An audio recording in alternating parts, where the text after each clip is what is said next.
esse desafio, né? O Cavalo resumiu bem tudo aquilo que a doutrina espírita poderia nos dizer.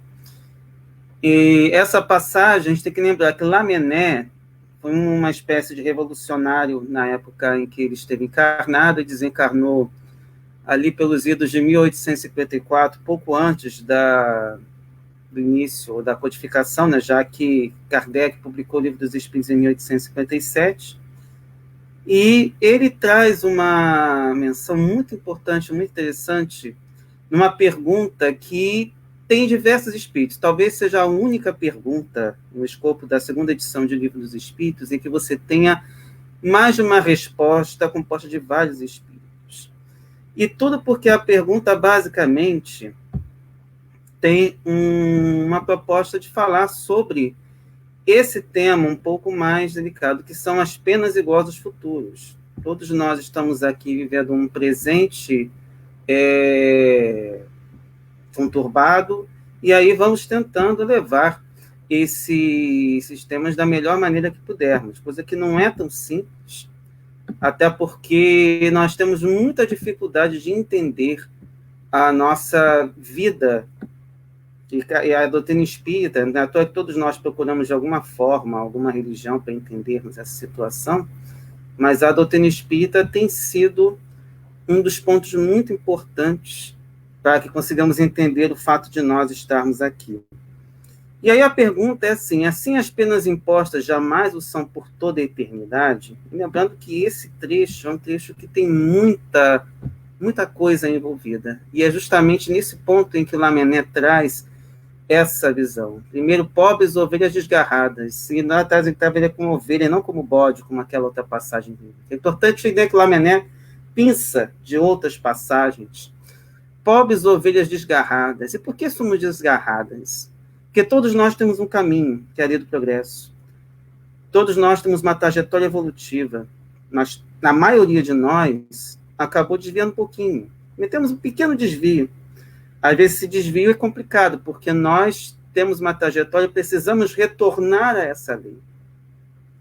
E o retorno a essa lei é delicado, porque depende da nossa autoeducação, depende da nossa reforma íntima, depende da aplicação das leis que o Cristo nos trouxe para que aprendamos a olhar o outro como irmão. Depende de se desvencilhar do nosso egoísmo. Depende de a gente ter um olhar mais carinhoso, mais indulgente com o irmão que erra. Enfim, a gente tem muitas coisas a serem envolvidas nesse parâmetro. E aí, lembrando que o bom pastor é Deus, que afinal é o bom pastor do universo.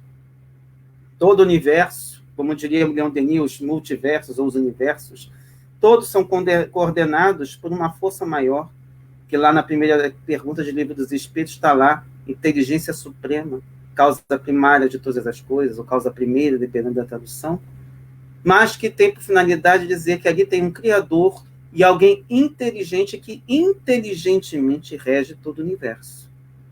E como nós fazemos parte deste universo, nós estamos aqui também, dentro da lei divina. E o que é importante que a doutrina espírita vem nos transmitir, ao contrário das teologias tradicionais, nada contra quem acredita, mas nós pensamos de uma maneira diferente, que longe de nos banir para todo sempre de sua presença, vem pessoalmente a vosso encontro para nos reconduzir ao aprisco. O aprisco é justamente o curral destinado às ovelhas. Ou seja, nós nos desviamos, mas nós temos condições de retornar à lei. Então, não temos penas eternas, ou penas em que não há fim. Nós temos, sim, condições de retorno à lei divina. E por mais que tenhamos nos desviado, nós temos condições de retornar. A dificuldade é entender o recado, que é exatamente essa ideia do que é que nós precisamos fazer. O código moral está no Evangelho, especialmente na parte moral do Evangelho segundo o Espiritismo.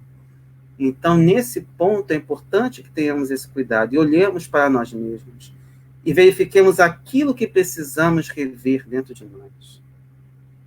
E aí, novamente, voltando para a mensagem, filhos pródigos. Por que filhos pródigos?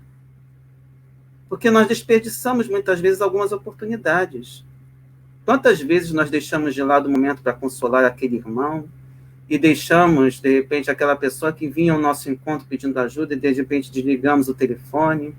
Aquela pessoa chata que muitas vezes vem ali perturbar a nossa vida e a gente nem pergunta se está tudo bem, porque sabe que dali vai vir uma ladainha. Às vezes o problema é a gente tentar resolver a ladainha, a pessoa não quer resolver, quer apenas desabafar, mas é o estágio em que ela está ainda. Não são simples as situações, as atitudes. Às vezes aquele dia está maravilhoso, você acordou feliz da vida e vinha aquela pessoa para despejar em você todos os problemas dela. Mas às vezes ela não tem outra pessoa com quem desabafar. Às vezes ela não quer ouvir, ela só quer desabafar. E nesse momento em que nós estamos, nós precisamos entender bem isso.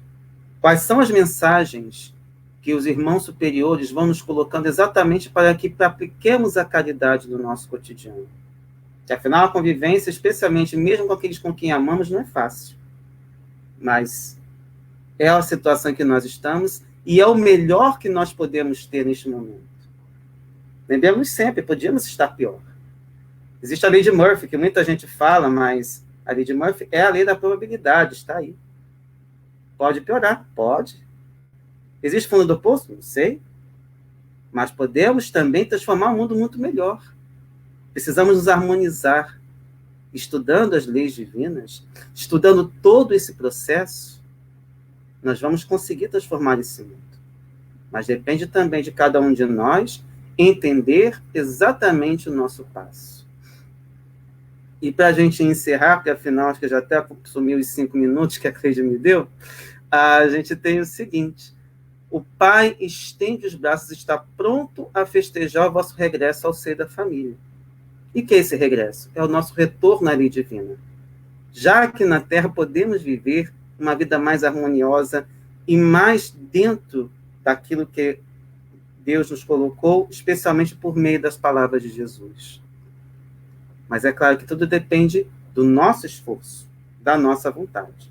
O certo é que todo sofrimento tem fim, toda dor tem cura.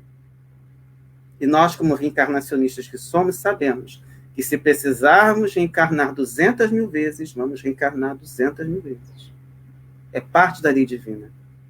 E por isso que é importante o estudo criterioso e contínuo da doutrina espírita, especialmente de todos os livros da codificação, para que consigamos entender todas essas conexões.